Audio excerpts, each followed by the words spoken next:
আজকের ব্লগটা বেশ কিছুদিন আগের। সেদিন ঘুম থেকে উঠে ঠিক করে ফেললাম আজ আর কোনো এক্সকিউজ না, ফাইনালি হেয়ার কাট, কারণ 6 মাসে আমার চুলের শেপ একদম নষ্ট হয়ে গিয়েছিল। যাই হোক, সকালে খুব সিম্পল ব্রেকফাস্ট করলাম। আমার আবার সিম্পল ব্রেকফাস্ট করতেই ভালো লাগে। এদিকে হেল্পিং হ্যান্ড রান্না করছিল আর আমি দেখলাম আমার বক্সে রাখা সিডস আর নাটস একদম নরম হয়ে গেছে। ভাবলাম এগুলো ফেলে না দিয়ে এয়ার ফ্রায়ারে 5 মিনিট গরম করে দেখি। তারপর দেখি 5 মিনিট এয়ার ফ্রায়ারে গরম করতে নাটস গুলো একদম ক্রিস্পি হয়ে গিয়েছিল, একদম নতুন যখন কিনেছিলাম তখনকার মতো। তারপর আমি আমার বিজনেসের কাজ দেখছিলাম। তোমরা যারা জানো না বিফিওনা আমার পেজ, তারা অবশ্যই আমার পেজটা ভিজিট করে আসতে পারো। আমি কমেন্টে তোমাদের জন্য লিংক দিয়ে দিই। সব কাজ শেষ করে আমি রেডি হওয়া স্টার্ট করলাম। শুরুতে ইউজ করলাম ওয়াইসেল কুশন ফাউন্ডেশন, আর এটাতে আমার শেড নাম্বার 35। তার উপরে ম্যাক পাউডারটা লাইট ভাবে ইউজ করেছি। মাস্কারাটা ইউজ করেছি আমার পছন্দের টু ফেসড। দেন একটুখানি ওয়াইসেল ব্লাশ দিয়েছি। আর আজকে যে লিপস্টিকটা ইউজ করছি এটা ছিল সেফোরা লিপস্টিকের খুব সুন্দর সুন্দর শেড আছে আমার, পরে তোমাদের সাথে অন্য কোনো ভিডিওতে শেয়ার করবো। দেন ভিক্টোরিয়াস সিক্রেটের আমার পছন্দের এই পারফিউমটা ইউজ করেছি। দেন ব্যাগ চুজ করতে গিয়ে দেখলাম মাইকেল কোর্সের এই ব্যাগটা আমার ড্রেসের সাথে ভালো ম্যাচ হচ্ছে, তাই এটা নিয়ে নিলাম।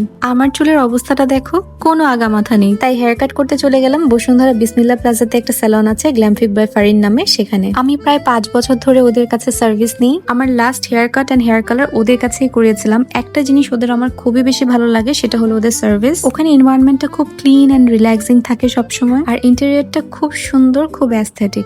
যাই হোক, এবার হেয়ার কাটের আগে আমি একটা ইন্টারেস্টিং কাজ করেছিলাম। আমি চ্যাটজিপিটি কে আমার ছবি দেখে জিজ্ঞেস করেছিলাম আমার ফেসে কোন হেয়ার কাটটা সবচেয়ে স্যুট করবে। সো চ্যাটজিপিটি আমাকে এরকম একটা লুক দিয়েছিল, আর আমি স্যালনে গিয়ে চ্যাটজিপিটির এই রেফারেন্স পিকটা দেখিয়ে বলেছি সেম আমাকে এভাবে চুল কেটে দিতে। ওরা এটা দেখে বললো এটা একটা কাস্টমাইজড কাট, তারপর সেভাবে আমার হেয়ার কাটটা করলো। অনেস্টলি রেজাল্টটা আমার কাছে খুব ভালোই লেগেছে। তবে একটা কথা বলতেই হবে, স্যালনের মতো পারফেক্ট লুক কিন্তু বাসায় সবসময় থাকে না, কারণ ওরা হেয়ার কাটের পর খুব সুন্দর করে ব্লো ডাই এন্ড স্টাইলিং করে দেয়, যেটা আমি বাসায় করতে পারি না। স্টাইলিং না করলে চুলটা একটু ডিফারেন্ট দেখায়, বাট স্টাইলিং করার পর চুলটা খুব সুন্দর একটা শেপ দেখায়। তোমরা দেখতেই পাচ্ছ, এটা ছিল আমার ফাইনাল লুক। আর এই হেয়ার কাটটা করতে গিয়ে আমার চুল কিন্তু আগের চেয়ে বেশ খানিকটা ছোট করে ফেলেছি, যেটা তোমরা দেখতে পাচ্ছ, বিকজ আমার চুল অনেক ড্যামেজড হয়ে গিয়েছিল। বাট কেটে ফেলার পর অনেকটা হেলদি হয়েছে এখন। তোমরা কিন্তু অবশ্যই আমাকে কমেন্ট করে জানিও আমার হেয়ার কাটটা কেমন হয়েছে। যাই হোক, স্যালনের কাজ শেষ করে ডিরেক্ট চলে গেলাম সুপার শপে। সেখানে গিয়ে বাসার জন্য টুকিটাকি কিছু গ্রসারিজ কিনলাম, তারপরে বাসায় ফিরে আসলাম।